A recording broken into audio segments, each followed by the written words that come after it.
Businessman के साथ ठरकी भी है एलन मस्क। दो हसीनाओं से एक साथ एलन मस्क ने कैसे बनाया शारीरिक।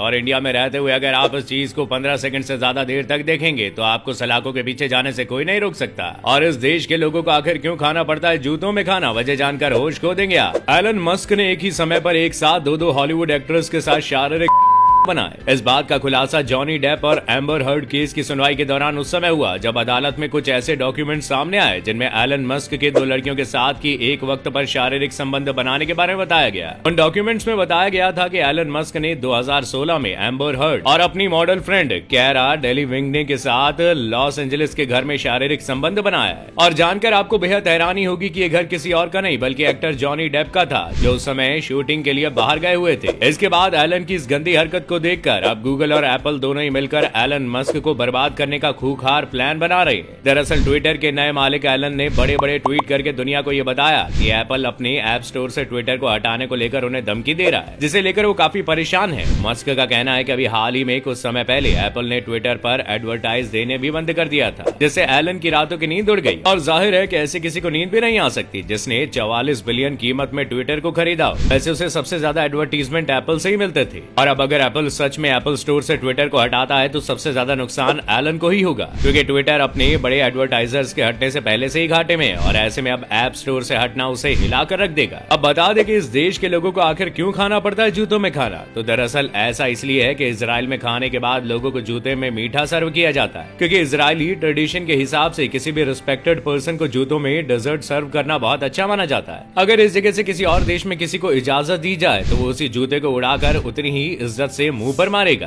तो चलिए अब आप ये बताइए कि किस किस ने मिस्टर बीन का शो देखा है और कितनों को शो में मरे हुए लोगों की आवाज सुनाई दी है। चौंकी नहीं, दरअसल इस शो में जिन लोगों की हंसी की आवाज सुनाई देती है वो मरे हुए लोगों की है। मतलब जब मिस्टर बीन शो आया करता था तब उस समय जो कॉमन लाफ्टर साउंड ट्रैक हुआ करते थे वो 1950 में रिकॉर्ड किए गए थे, यानी कि जिन लोगों ने भी उस साउंड ट्रैक में अपनी हंसी दी थी उनमें से 90% लोग मर चुके होंगे, इसलिए आप मरे हुए लोगों की हंसी सुन चुके हैं। कतर में हुए फीफा वर्ल्ड कप आखिर चाइना के लिए सरदर्द क्यों बन गया है? असल में चीन में कोविड पॉलिसी के तहत वहाँ अब भी लॉकडाउन लगा हुआ है, लेकिन चीन के लोग टीवी पर बिना मास्क के लोगों को स्टेडियम में बैठकर वर्ल्ड कप खेलते हुए देखकर उन्हें खुजली होने लगी और आजाद होकर खुद भी बाहर निकलने लगे, जिसका नतीजा आज पूरी दुनिया देख रही है कि किस तरह से आज चाइना में लाखों लोग कोविड की वजह से जान गंवा रहे हैं। वैसे फीफा वर्ल्ड कप में नेशनल एंथम के वक्त खिलाड़ियों के साथ बच्चे क्यों खड़े होते हैं? असल में शुरुआत में इसे चाइल्ड सेफ्टी अवेयरनेस को फैलाने के लिए शुरू किया गया था और इससे ये भी दिखाया जाता है कि ये लोग गेम बच्चों की तरह इनोसेंस से खेलेंगे और इन बच्चों के साथ चलकर इन खिलाड़ियों को ये याद रहता है कि उन्हें देखने वाले बच्चे भी हैं, जिससे वो चीटिंग करने या फिर कुछ गलत बोलने से पहले सोचते हैं।